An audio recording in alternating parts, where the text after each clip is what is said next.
ETF index mutual funds నేర్చుకుని stock మార్కెట్లో రాణించాలనుకుంటున్నారా? వెంటనే ఈ నెంబర్కి కాల్ చేయండి.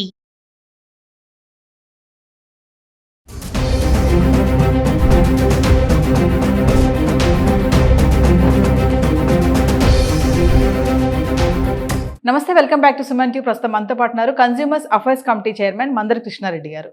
నమస్తే సార్. నమస్తే మేడం. సార్, బంగారం ధరల గురించి మాట్లాడుకుంటే ఒకసారి తగ్గుతుంది, ఒకసారి పెరుగుతున్నాయి. ఉన్నట్టుండి గంటల్లోని బంగారం రేటు కూడా పెరిగిపోవడం జరుగుతుంది. మరి ఇప్పుడు ఆషాఢం నడుస్తుంది సార్, మరి శ్రావణ మాసం వస్తుంది. శ్రావణ మాసం టైంలో బాగా డిమాండ్ ఉంటుందని కొంతమంది చెప్తున్నారు. అసలు ఈ హెచ్చు తగ్గులకి కారణాలు ఏంటంటారు? అసలు బంగారం ధర హెచ్చు తగ్గులకి ఒక కారణం అంటూ చెప్పడం చాలా కష్టం. ప్రపంచవ్యాప్తంగా జరిగే ఏ సంఘటన అయినా బంగారం మీద ప్రభావం చూపించే అవకాశాలు ఉంటాయి.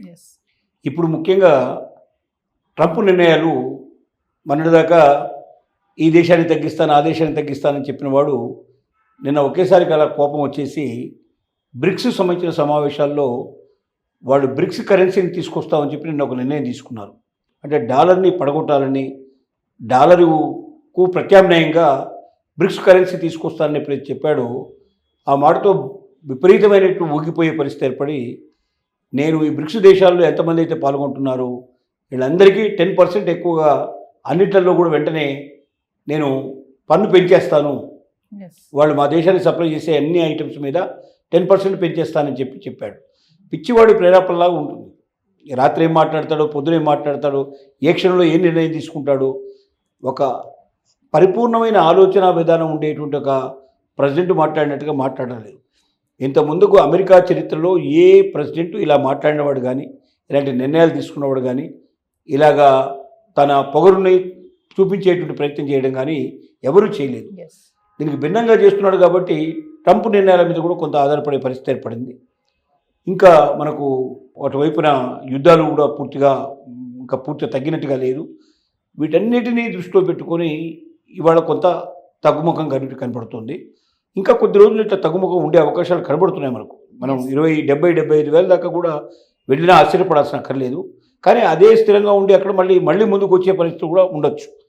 ఇది ఒక్కరోజు ఈ రేటు, ఒకరోజు మరో రేటు ఉండడానికి కారణం ప్రపంచంలో ఉన్న పరిస్థితులను బట్టి, ప్రపంచ మార్కెట్ సంబంధించిన రేటు కాబట్టి వాళ్ళు తీసుకున్న నిర్ణయం మీద ఆధారపడి ఉంటుంది తప్ప ఈ లోకల్ మార్కెట్ మీద ఉండేటువంటి నిర్ణయం కాదు.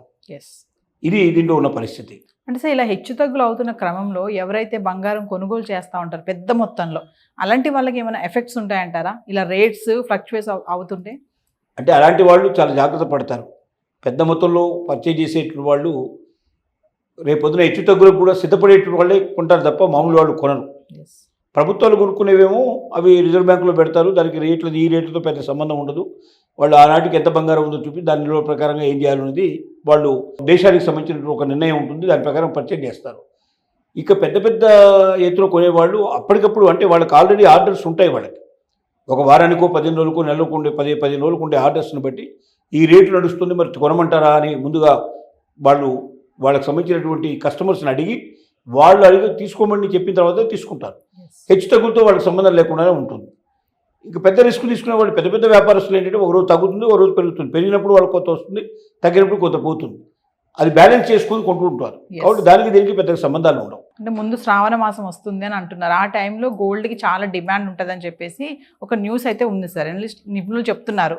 నిజంగానే ఉంటుందా డిమాండ్ ఆ టైంలో? డెఫినెట్గా మనకు ఇప్పుడు ఆషాఢం పోయిన తర్వాత శ్రావణం ప్రారంభం అయితే శుభకార్యాలు అవన్నీ స్టార్ట్ అయ్యే అవకాశాలు ఉంటాయి. శుభకార్యాలు ఎప్పుడైతే స్టార్ట్ అయ్యాయో ఆటోమేటిక్గా డిమాండ్ పెరిగే అవకాశాలు ఉంటాయి.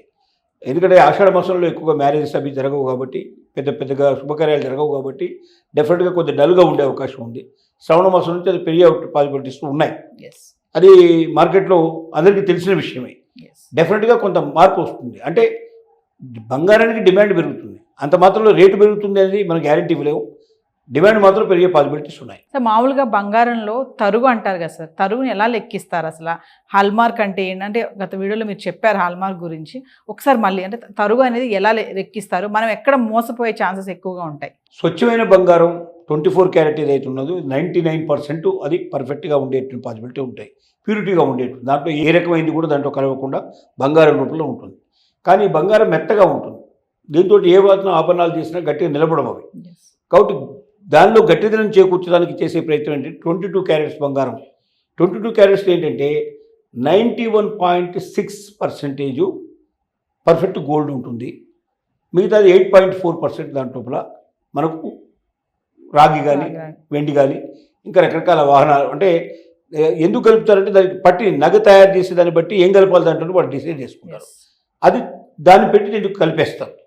కలిపినప్పుడు ఏమవుతుందంటే అది స్వచ్ఛతను కోల్పోతుంటే 24 క్యారెట్స్ స్వచ్ఛతను కోల్పోయి 22 క్యారెట్స్కి వస్తుంది. 22 క్యారెట్స్ లోపల 91.6 మాత్రమే మనకు ప్యూర్ బంగారం దొరుకుతుంది. మిగతాదంతా కూడా తలుపు కింద తీసేసే అవకాశాలు ఉంటాయి.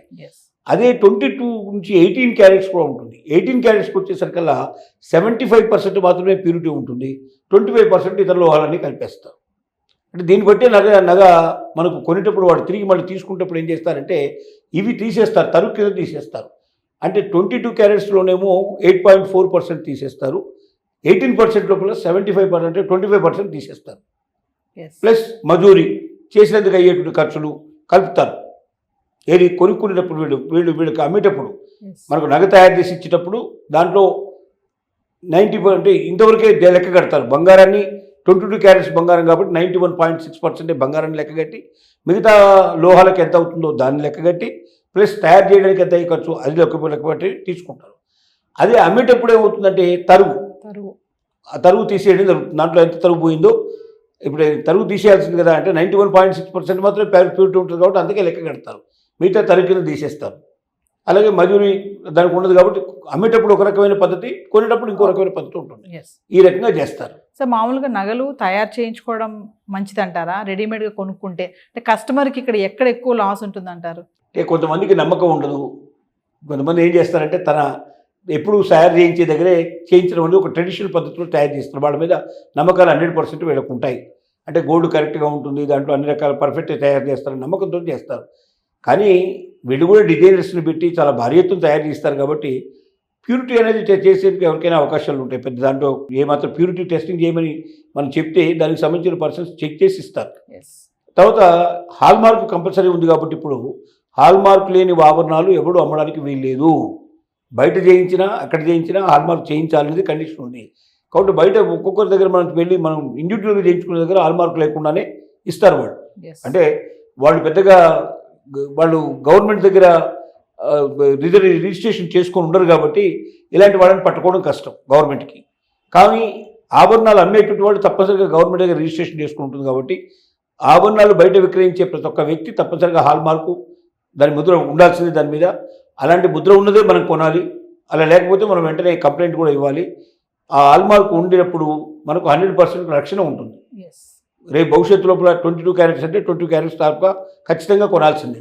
దాంట్లో ఎవరు తేడా ఉంటే అప్పుడైనా సరే ఆ వ్యాపారస్తులు ఎవడో వాడు పట్టుకొని వాడి దగ్గర డబ్బు కలెక్ట్ చేసే ప్రయత్నం చేస్తారు, వాడికి శిక్ష కూడా విధిస్తారు.